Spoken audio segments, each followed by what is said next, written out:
দুই নৌযান সহ ৭৯ জেলেকে ধরে নিয়ে গেছে ভারতীয় কোস্টগার্ড। বাংলাদেশ যুক্তরাষ্ট্র সামরিক সংলাপ। দামেস্কের কাছাকাছি ইসরায়েলি সৈন্যরা চালাচ্ছে বিমান হামলা। সর্বশেষ জানাবো দুদকের নতুন চেয়ারম্যান আব্দুল মোমেন। এতক্ষণ শুনছিলেন শিরোনাম, এবার বিস্তারিত। নিয়মিত সংবাদ পেতে অবশ্যই চ্যানেলটি সাবস্ক্রাইব করে রাখুন। পাশাপাশি ফেসবুকে নিয়মিত সংবাদ ভিডিও পেতে অবশ্যই পেজটি ফলো দিয়ে রাখবেন।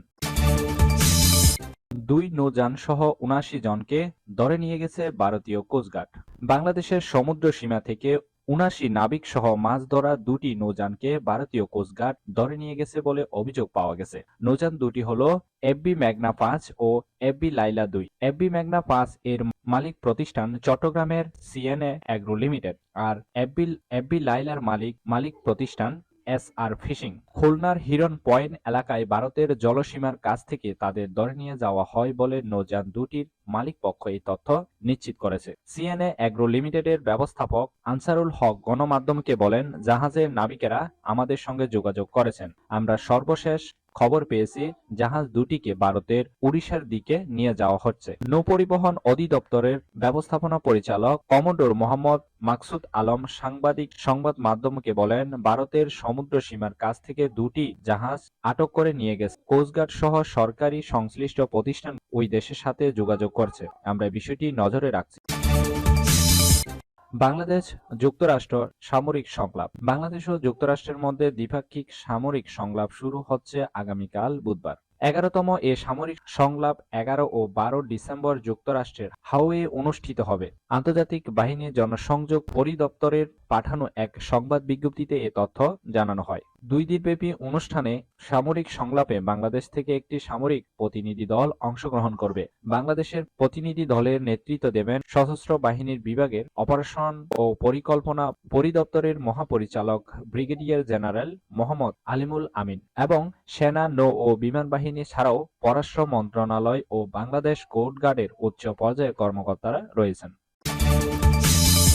দামেস্কের কাছাকাছি ইসরায়েলি সৈন্যরা চালাচ্ছে বিমান হামলা। বিদ্রোহীদের তড়িৎ গতির আক্রমণের মুখে ২ দশকের বেশি সময় ধরে ক্ষমতায় থাকা সিরিয়ার প্রেসিডেন্ট বাশার আল আসাদের পতনের পর দেশটিতে বিমান হামলা বৃদ্ধি করেছে ইসরায়েল। এর অংশ হিসেবে রাজধানী দামেস্ক সহ সিরিয়ার বিভিন্ন অঞ্চলে সামরিক স্থাপনা লক্ষ্য করে বিমান হামলা চালানো শুরু করেছে ইসরায়েলি বাহিনী। এদিকে ইসরায়েলি প্রতিরক্ষা বাহিনীর সামরিক ট্যাঙ্ক দামেস্কের কাছাকাছি পৌঁছে গেছে বলে সিরিয়ার একাধিক সূত্র জানিয়েছে। তবে ইসরায়েলের এমন হামলা এবং গোলান মালভূমির সিরিয়া নিয়ন্ত্রিত এলাকা দখলে নেওয়ার ঘটনায় নিন্দা জানিয়েছে মধ্যপ্রাচ্যের দেশ কাতার, সৌদি আরব ও ইরাক। গত রোববার বাশার আল আসাদের পতনের পর মানুষের জীবনযাত্রা স্বাভাবিক করতে মঙ্গলবার সিরিয়ার রাজধানীতে প্রথমবারের মতো সরকারি বেসরকারি সব ব্যাংক পুনরায় খুলে দেওয়া হয়েছে। ব্রিটিশ বার্তা সংস্থা রয়টার্সের প্রতিবেদনে বলা হয়েছে, দামেস্কের রাস্তাঘাট পরিষ্কার পরিচ্ছন্ন করেছেন কর্মীরা। কিছু রাস্তায়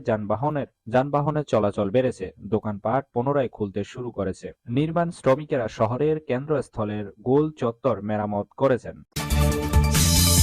দুদকের নতুন চেয়ারম্যান আব্দুল মোমেন। সদ্য পদত্যাগ করা স্বরাষ্ট্র মন্ত্রণালয়ের জননিরাপত্তা বিভাগের সিনিয়র সচিব ডাক্তার আব্দুল মোমেনকে দুর্নীতি দমন কমিশনের নতুন চেয়ারম্যান করা হয়েছে। একই সঙ্গে অবসরপ্রাপ্ত জেলা ও দায়রা জজ মিয়া আলী আকবর আজিজিও ব্রিগেডিয়ার জেনারেল হাফিজ আহসান ফরিদ সংস্থাটির কমিশনার হয়েছেন। রাষ্ট্রপতি মোহাম্মদ শাহাবুদ্দিন এই নিয়োগ অনুমোদন করেছেন। যে কোনো সময় এই নিয়ে প্রজ্ঞাপন জারি হতে পারে। জানা গেছে, চলতি সপ্তাহে তাদের শপথ পড়াবেন প্রধান বিচারপতি ডাক্তার সৈয়দ রাফাত আহমেদ। এই ছিল এখনকার সংবাদ। নিয়মিত সংবাদ পেতে চ্যানেলটি সাবস্ক্রাইব করে রাখুন। সজীব চৌধুরী, বাংলা নিউজ 24।